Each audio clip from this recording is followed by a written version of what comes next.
लक्ष्य से भटक गई थी मैं कृष्ण। तेरी माया के माया जाल में अपने पिता की अंतिम इच्छा ही भूल गई। अब इस मथुरा नगरी में कोई नहीं बचेगा। मैं सबको जलाकर राख कर दूंगी, शमशान भूमि में बदल दूंगी।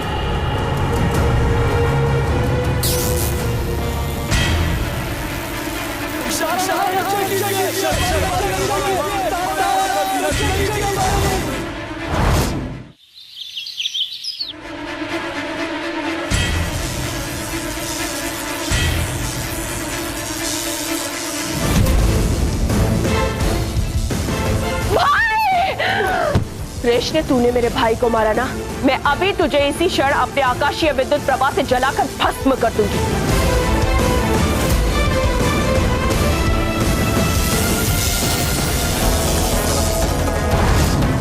तू अपनी शक्ति का दुरुपयोग कर रही है जीवी।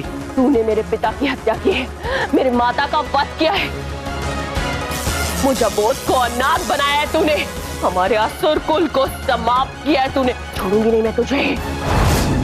अपने पिता की आत्मा की शांति के लिए तेरे प्राणों से तर्पण करूंगी मैं।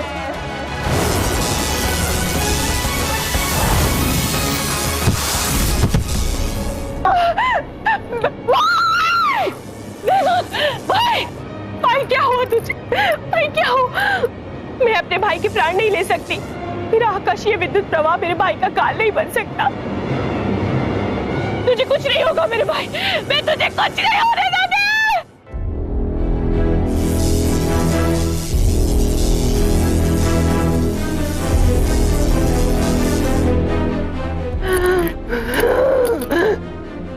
कृष्ण, अब तो तुमने अति कर दिए, तो अब तैयार हो जा तू अपने अंत।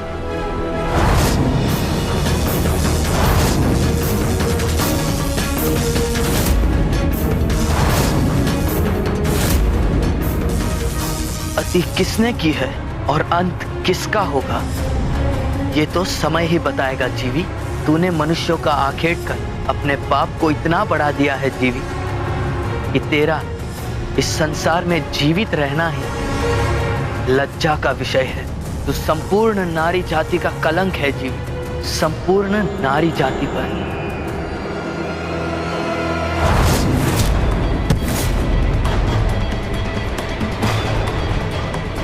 बहना आगे खोल, बहना, बहना आगे खोल।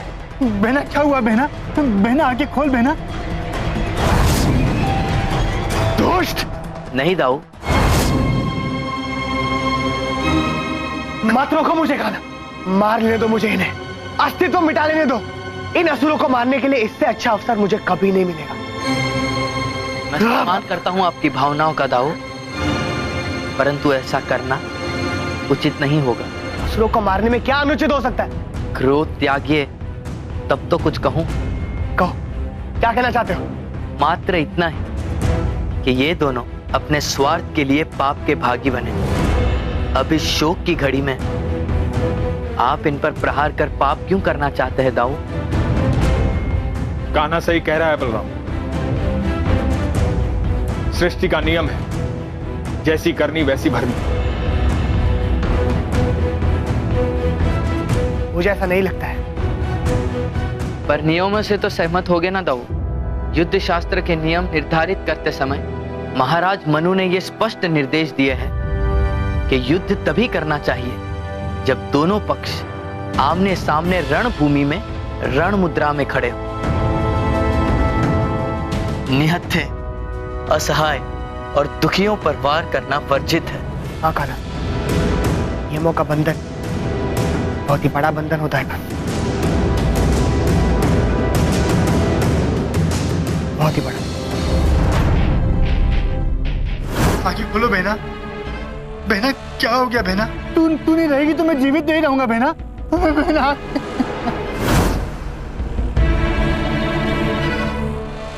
कृष्ण,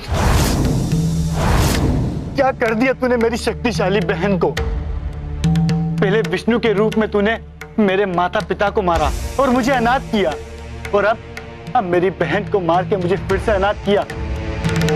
कृष्ण, मैं तेरे हाथ जोड़ता हूँ, तू मुझे भी मार दे।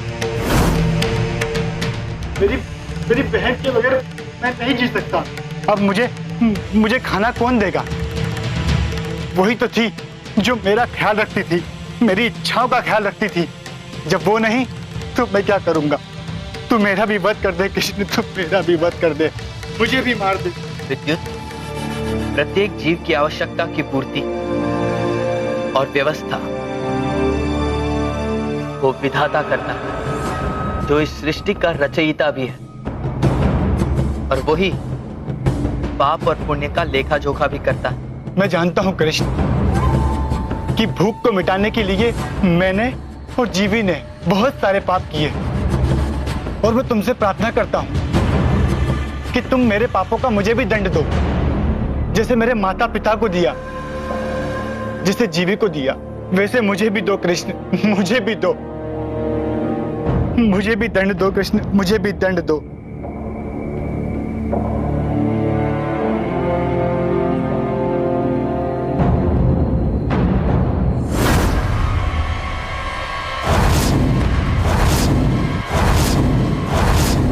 क्या सोचा था कि मेरे प्रतिशोध की अग्नि शांत हो गई है? नहीं कृष्ण नहीं, मेरे प्रतिशोध की अग्नि तेरे रक्त की आहुति से शांत होगी। तू जानता नहीं कि मेरी तपस्या से खुश होकर भगवान ब्रह्मा ने मुझे क्या वरदान दिया था। ओम ब्रह्मदेवाय नमः। प्रणाम ब्रह्मदेव। प्रणाम।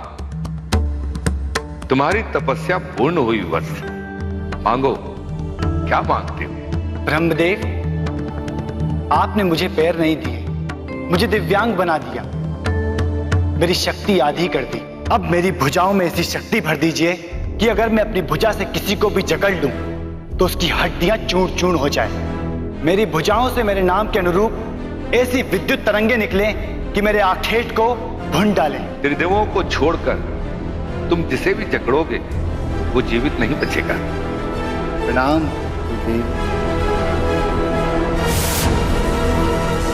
मैंने ब्रह्मा के वरदान को झूठा सिद्ध नहीं किया है। झूठ बोलता है तू। झूठ बोलने से कोई लाभ हो तब तो झूठ बोलूं।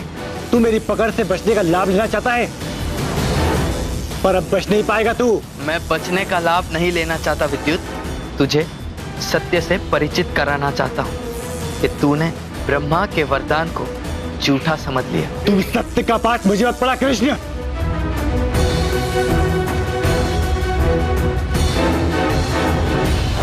ये क्या हो रहा है? सदैव प्रभु को भीषण पीड़ा देने वाले ये असुरों को अमोघ शक्ति का वरदान ही क्यों प्राप्त होता है? इस प्रश्न का उत्तर तो हमें परम पूज्य पितामह ब्रह्मदेव ही दे सकते हैं। हम अभी उनके समक्ष उपस्थित होते हैं। नारायण नारायण नारायण नारायण। प्रणाम ब्रह्मदेव। हम क्षमा चाहते हैं पितामह, हमने आपका ध्यान भंग किया, किंतु हम क्या करें पितामह, हम विवश थे। हमारे हृदय में प्रश्न उत्पन्न हो रहा है जो हमें व्याकुल कर रहा है पितामह। कृपा कर हमारा मार्गदर्शन कीजिए, हमें उचित मार्ग दिखाइए पितामह। पुत्र नारद, तुम यही जानना चाहते हो ना कि असुरों को अमोघ शक्ति का वरदान क्यों मिलता है? नारायण नारायण। हाँ पितामह, हमारे हृदय में यही प्रश्न उत्पन्न हो रहा है जो हमें व्याकुल कर रहा है। जब से इस सृष्टि का निर्माण हुआ है तब से असुरों को अमोघ शक्ति का वरदान दिया गया है पितामह, और उन्हें सदैव परम पूज्य देवताओं को कष्ट और पीड़ा ही दी है। किंतु उसके पश्चात भी पितामह उन्हें अमोघ शक्ति का वरदान क्यों दिया जाता है? यही हमारा प्रश्न है। पुत्र नारद, तुम्हारा प्रश्न उत्तम है, और यही प्रश्न कई मनों में उभरता रहा है और उभरता रहेगा। इस कारण आज मैं तुम्हें इस प्रश्न का उत्तर अवश्य दूंगा। मेरी बात ध्यान से सुनो। संसार में शक्ति की पूजा होती है, परंतु क्या तुम जानते हो कि संसार में सबसे बड़ी शक्ति क्या है? भक्ति की शक्ति को इस संसार में सबसे अमोघ, सत्य के समान अटल और विजयी माना जाता है। भक्त की भक्ति का निरादर ना करने की परंपरा इस संसार में तभी स्थापित हो गई थी जब इस संसार की रचना हुई थी। असुर, दैत्य और दानव वरदान पाने की आशा में भक्ति और कठोरतम तपस्या करते हैं। उनकी भक्ति और तपस्या में कोई दोष नहीं होता, इस कारण उन्हें वरदान मिलना सुनिश्चित हो जाता है। नारद, नारायण नारायण। पुत्र नारद, वरदान देते समय संसार की सभी शुभ शक्तियों के मन में संसार के कल्याण का और रक्षा का भाव छुपा रहता है। यही कारण है कि वरदान के साथ वरदान पाने वाले का भविष्य जानकर प्रायः उनके साथ कुछ बंधन भी जोड़ दिए जाते हैं, जिससे जब वरदानी शक्तियों का दुरुपयोग हो तब दुरुपयोग करने वालों को दंडित किया जा सके। अब तुम्हारे मन में कोई शंका या कोई प्रश्न तो शेष नहीं? नारायण नारायण। नहीं पिता, आपने हमारे हृदय में उत्पन्न होने वाले सभी प्रश्नों का समाधान कर दिया पितामह। हम आपके सदैव आभारी रहेंगे। नारायण नारायण।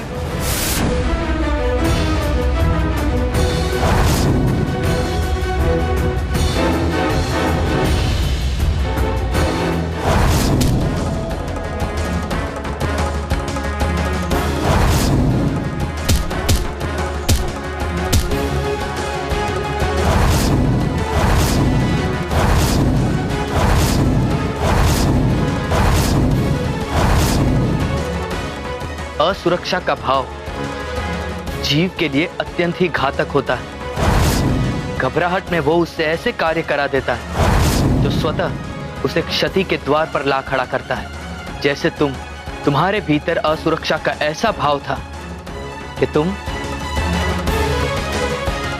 अपनी अचेत बहन को ही मृत समझ बैठे। क्या? हाँ, बहन जीवित है? क्योंकि मैंने उसे मात्र अचेत किया था। कारण चिंता थी मुझे तुम्हारी, क्योंकि यदि मैंने उसे मार दिया तो तुम जैसे दिव्यांग का क्या होगा।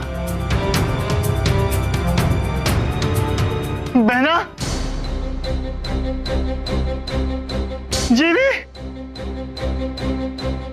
खाना जीवी, जीवी, इन दोनों को अच्छी सीख मिल गई है। अब ये दोनों भाई बहन अपना पराजय स्वीकार करेंगे और संभवतः अपने पाप कर्मों को भी त्याग देंगे। नहीं दाऊ, यह असुर जाति संसार की सबसे हठी जाति होती है। अपनी तामसिक वृत्तियों के कारण ना तो ये शीघ्रता से पराजय स्वीकार करते हैं और ना ही सरलता से अपना मार्ग छोड़ते हैं। दोनों अभी भी संकट उपस्थित कर सकते हैं। कोई संशय नहीं है दाऊ। बाबा, आप सुभद्रा को लेकर यहां से जाइए। नहीं कान, मैं तुम्हें अकेले छोड़कर नहीं जाऊंगा। बाबा, आप मेरी चिंता मत कीजिए, मुझे कुछ नहीं होगा।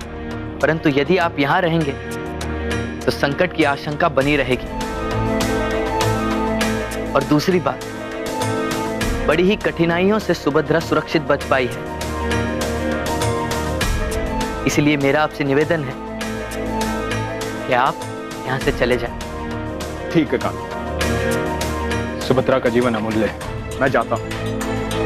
अपना ख्याल रखना। बाबा, मेरे शीश पर आपके आशीष का कवच है, और जिस पुत्र के शीश पर अपने माता पिता के आशीष का कवच और ढाल हो, उसका 10 दिशाओं के संकट भी कुछ नहीं कर सकते। मेरा आशीष सदैव तुम्हारे साथ। चलो सुभद्रा।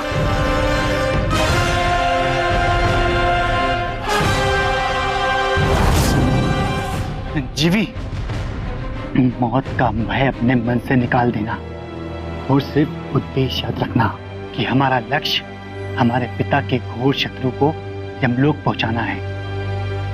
अन्यथा पिता को दिया हुआ वचन मिथ्या हो जाएगा। हमें हारना नहीं है जीवी, हम उन्हें मुंह दिखाने के योग्य नहीं रह जाएंगे। हाँ भाई, हमें अपने लक्ष्य को प्राप्त करना होगा। कृष्ण, मैं तुझे जीवित नहीं छोड़ूंगी।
तुमने मेरे भाई को मारा है ना?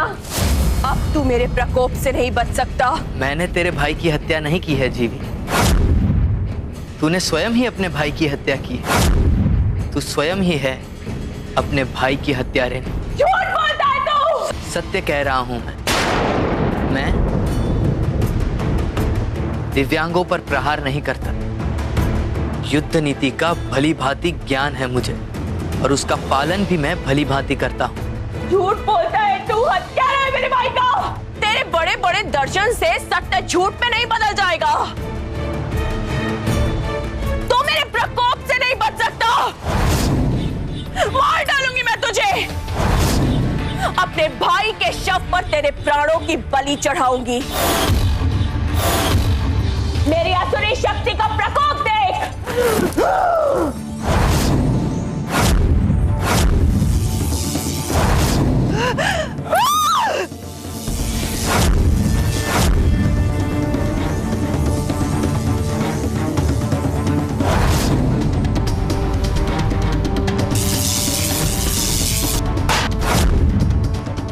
तू जीवित नहीं बचेगा कृष्ण।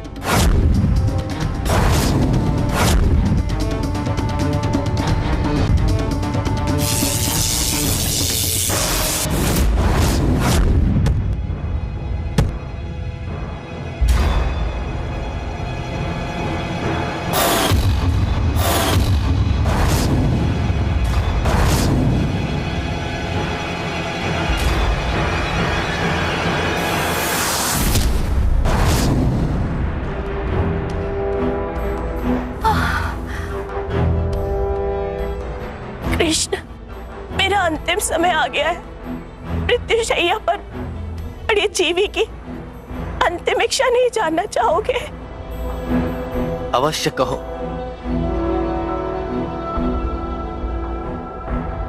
अपने पाप कर्मों के कारण मैं आपको इस जन्म में नहीं पा पाई, परंतु मुझे आशीष दीजिए कि अगले जन्म में मैं आपका संग पा सकूं। ऐसा आशीष दीजिए मुझे कृष्ण, ऐसा आशीष दीजिए। जीवन के अंतिम क्षण में तेरे विचार सात्विक हो गए जीवी। तेरे पश्चाताप ने तेरे सारे पाप धो दिए।